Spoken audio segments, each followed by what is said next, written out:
Oi pessoal, hoje vamos de mais uma legislação para o concurso da Guarda Municipal do Eusébio. Então, já vai se inscrevendo se você ainda não é inscrito, e deixando aquele gostei. Também compartilha com os amigos e colegas. Opa, ative o sininho, assim você será notificado sempre que sair um vídeo novo. Vamos à lei. Lei número 8.069, de 13 de julho de 1990. Que dispõe sobre o Estatuto da Criança e do Adolescente. Título 2. Das medidas de proteção. Capítulo 2. Disposições gerais. Artigo 98. As medidas de proteção à criança e ao adolescente são aplicáveis sempre que os direitos reconhecidos nesta lei forem ameaçados ou violados. Inciso 1. Por ação ou omissão da sociedade ou do Estado. Inciso 2. Por falta, omissão ou abuso dos pais ou responsável. Inciso 3. Em razão de sua conduta. Capítulo 2. Das medidas específicas de proteção. Artigo 99. As medidas previstas neste capítulo poderão ser aplicadas isolada ou cumulativamente, bem como substituídas a qualquer tempo. Artigo 100. Na aplicação das medidas, levar-se-ão em conta as necessidades pedagógicas, preferindo-se aquelas que visem ao fortalecimento dos vínculos familiares e comunitários. Parágrafo único. São também princípios que regem a aplicação das medidas. Inciso 1. Condição da criança e do adolescente como sujeitos de direitos. Crianças e adolescentes são os titulares dos direitos previstos nesta e em outras leis, bem como na Constituição Federal. Inciso 2. Proteção integral e prioritária. A interpretação e aplicação de toda e qualquer norma contida nesta lei deve ser voltada à proteção integral e prioritária dos direitos de que crianças e adolescentes são titulares. Inciso 3. Responsabilidade primária e solidária do poder público. A plena efetivação dos direitos assegurados a crianças e a adolescentes por esta lei e pela Constituição Federal, salvo nos casos por esta expressamente ressalvados, é de responsabilidade primária e solidária das três esferas de governo, sem prejuízo da municipalização do atendimento e da possibilidade da execução de programas por entidades não governamentais.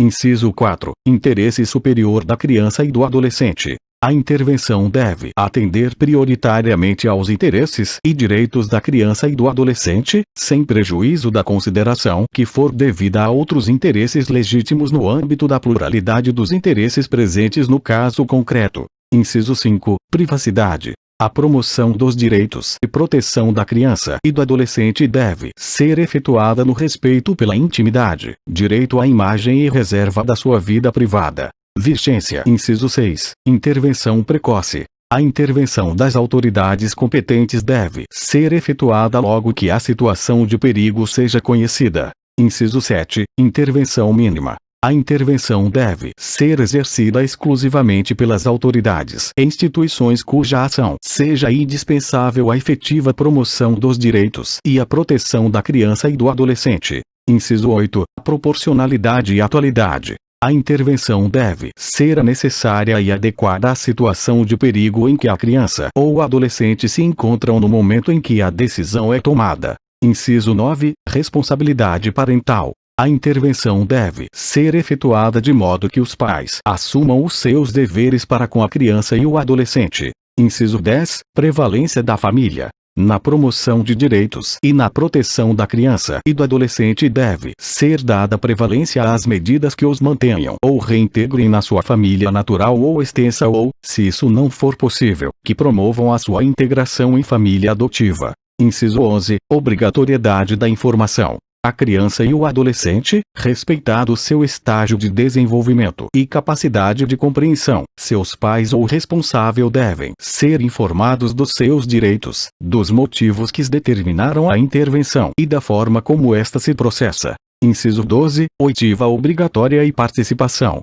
A criança e o adolescente, em separado ou na companhia dos pais, de responsável ou de pessoa por si indicada, bem como os seus pais ou responsável, têm direito a ser ouvidos e a participar nos atos e na definição da medida de promoção dos direitos e de proteção, sendo sua opinião devidamente considerada pela autoridade judiciária competente, observado o disposto nos parágrafo 1º e 2º do artigo 28 desta lei. Artigo 101.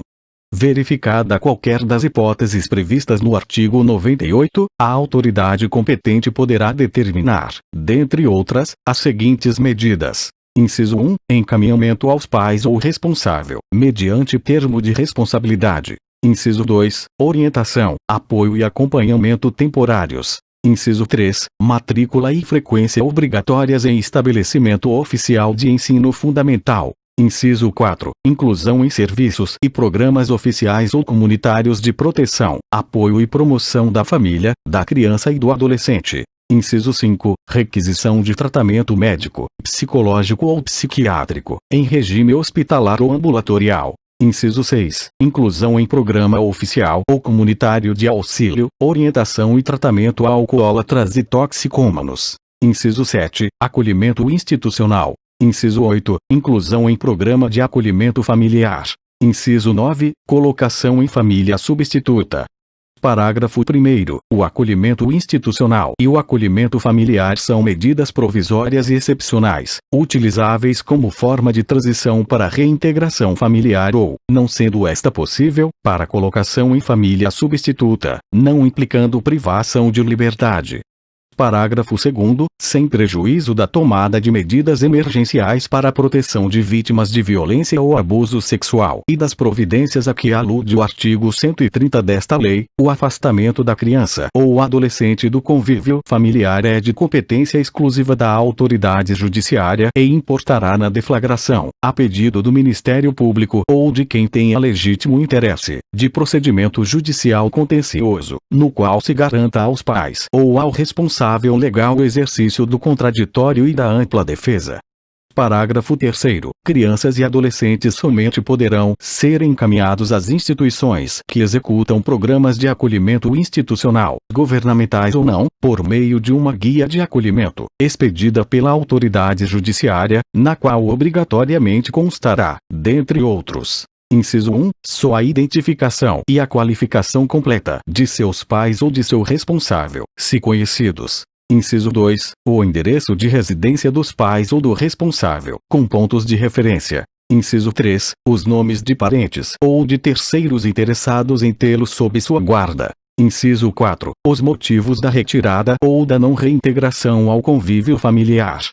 Parágrafo 4º. Imediatamente após o acolhimento da criança ou do adolescente, a entidade responsável pelo programa de acolhimento institucional ou familiar elaborará um plano individual de atendimento, visando a reintegração familiar, ressalvada a existência de ordem escrita e fundamentada em contrário de autoridade judiciária competente, caso em que também deverá contemplar sua colocação em família substituta, observadas as regras e princípios desta lei.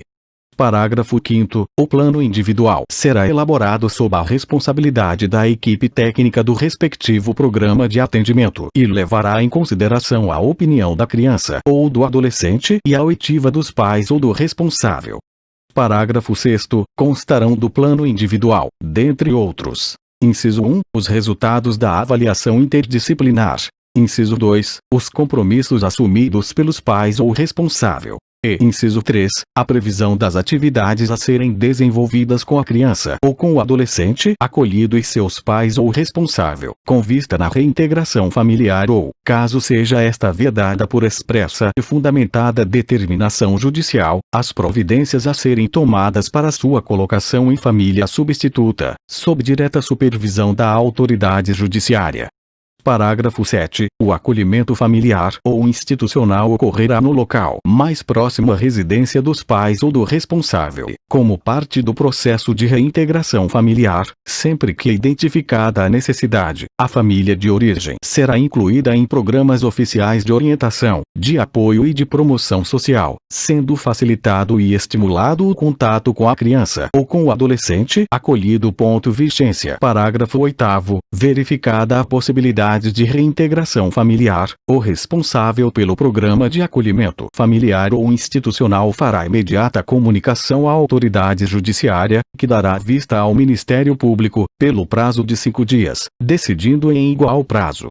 Parágrafo 9º. Em sendo constatada a impossibilidade de reintegração da criança ou do adolescente à família de origem, após seu encaminhamento a programas oficiais ou comunitários de orientação, apoio e promoção social, será enviado relatório fundamentado ao Ministério Público, no qual conste a descrição pormenorizada das providências tomadas e a expressa recomendação, subscrita pelos técnicos da entidade ou responsáveis pela execução da política municipal de garantia do direito à convivência familiar, para a destituição do poder familiar, ou destituição de tutela ou guarda. Parágrafo 10. Recebido o relatório, o Ministério Público terá o prazo de 15 dias para o ingresso com a ação de destituição do poder familiar, salvo se entender necessária a realização de estudos complementares ou de outras providências indispensáveis ao ajuizamento da demanda. Parágrafo 11. A autoridade judiciária manterá, em cada comarca ou fórum regional, um cadastro contendo informações atualizadas sobre as crianças e adolescentes em regime de acolhimento familiar institucional sob sua responsabilidade, com informações pormenorizadas sobre a situação jurídica de cada um, bem como as providências tomadas para sua reintegração familiar ou colocação em família substituta, em qualquer das modalidades previstas no artigo 28 desta lei. Parágrafo 12. Terão acesso ao cadastro o Ministério Público, o Conselho Tutelar, o órgão gestor da assistência social e os conselhos municipais dos direitos da criança e do adolescente e da assistência social, aos quais incumbe deliberar sobre a implementação de políticas públicas que permitam reduzir o número de crianças e adolescentes afastados do convívio familiar e abreviar o período de permanência em programa de acolhimento. Artigo 102. As medidas de proteção de que trata este capítulo serão acompanhadas da regularização do registro civil. Parágrafo 1º. Verificada a inexistência de registro anterior, o assento de nascimento da criança ou adolescente será feito à vista dos elementos disponíveis, mediante requisição da autoridade judiciária. Parágrafo 2º. Os registros e certidões necessários à regularização de que trata este artigo são isentos de multas, custas e emolumentos, gozando de absoluta prioridade. Parágrafo 3º. Caso ainda não definida a paternidade, será deflagrado procedimento específico destinado à sua averiguação, conforme previsto pela Lei nº 8.560, de 29 de dezembro de 1992. Parágrafo 4º. Nas hipóteses previstas no parágrafo 3º deste artigo, é dispensável o ajuizamento de ação de investigação de paternidade pelo Ministério Público se, após o não comparecimento ou a recusa do suposto pai em assumir a paternidade a ele atribuída, a criança for encaminhada para adoção. Parágrafo 5º. Os registros e certidões necessários à inclusão, a qualquer tempo, do nome do pai no assento de nascimento são isentos de multas, custas e emolumentos, gozando de absoluta prioridade. Parágrafo 6º. São gratuitas, a qualquer tempo, a averbação requerida do reconhecimento de paternidade no assento de nascimento e a certidão correspondente. Título 3. Da prática de ato infracional. Capítulo 1. Disposições gerais. Artigo 103. Considera-se ato infracional a conduta descrita como crime ou contravenção penal. Artigo 104. São penalmente inimputáveis os menores de 18 anos, sujeitos às medidas previstas nesta lei. Parágrafo único. Para os efeitos desta lei, deve ser considerada a idade do adolescente à data do fato. Artigo 105. Ao ato infracional praticado por criança corresponderão as medidas previstas no artigo 101. Capítulo 2. Dos direitos individuais. Artigo 106. Nenhum adolescente será privado de sua liberdade senão em flagrante de ato infracional ou por ordem escrita e fundamentada da autoridade judiciária competente. Parágrafo único. O adolescente tem direito à identificação dos responsáveis pela sua apreensão, devendo ser informado acerca de seus direitos. Artigo 107. A apreensão de qualquer adolescente e o local onde se encontra recolhido serão incontinenti comunicados à autoridade judiciária competente e à família do apreendido ou à pessoa por ele indicada. Parágrafo único. Examinar-se-á, desde logo e sob pena de responsabilidade, a possibilidade de liberação imediata. Artigo 108. A internação, antes da sentença, pode ser determinada pelo prazo máximo de 45 dias. Parágrafo único. A decisão deverá ser fundamentada e basear-se em indícios suficientes de autoria e materialidade, demonstrada a necessidade imperiosa da medida. Artigo 109. O adolescente civilmente identificado não será submetido à identificação compulsória pelos órgãos policiais, de proteção e judiciais, salvo para efeito de confrontação, havendo dúvida fundada. Capítulo 3. Das garantias processuais. Artigo 110.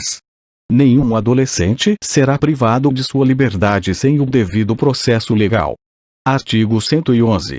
São asseguradas ao adolescente, entre outras, as seguintes garantias. Inciso 1. Pleno e formal conhecimento da atribuição de ato infracional, mediante citação ou meio equivalente. Inciso 2. Igualdade na relação processual, podendo confrontar-se com vítimas e testemunhas e produzir todas as provas necessárias à sua defesa. Inciso 3. Defesa técnica por advogado. Inciso 4. Assistência judiciária gratuita e integral aos necessitados, na forma da lei. Inciso 5. Direito de ser ouvido pessoalmente pela autoridade competente. Inciso 6. Direito de solicitar a presença de seus pais ou responsável em qualquer fase do procedimento. Capítulo 4. Das medidas socioeducativas. Seção 1. Disposições gerais. Artigo 112. Verificada a prática de ato infracional, a autoridade competente poderá aplicar ao adolescente as seguintes medidas. Inciso 1. Advertência. Inciso 2. Obrigação de reparar o dano. Inciso 3. Prestação de serviços à comunidade. Inciso 4. Liberdade assistida. Inciso 5. Inserção em regime de semi-liberdade. Inciso 6. Internação em estabelecimento educacional. Inciso 7. Qualquer uma das previstas no artigo 101, 1 a 6. Parágrafo 1º. A medida aplicada ao adolescente levará em conta a sua capacidade de cumpri-la, as circunstâncias e a gravidade da infração. Parágrafo 2º. Em hipótese alguma e sob pretexto algum, será admitida a prestação de trabalho forçado. Parágrafo 3º. Os adolescentes portadores de doença ou deficiência mental receberão tratamento individual e especializado, em local adequado às suas condições. Artigo 113. Aplica-se a este capítulo disposto nos artigos 99 e 100. Artigo 114. A imposição das medidas previstas nos incisos 2 a 6, do artigo 112, pressupõe a existência de provas suficientes da autoria e da materialidade da infração, ressalvada a hipótese de remissão, nos termos do artigo 127. Parágrafo único. A advertência poderá ser aplicada sempre que houver prova da materialidade e indícios suficientes da autoria. Chegamos ao fim de mais uma legislação. Bons estudos!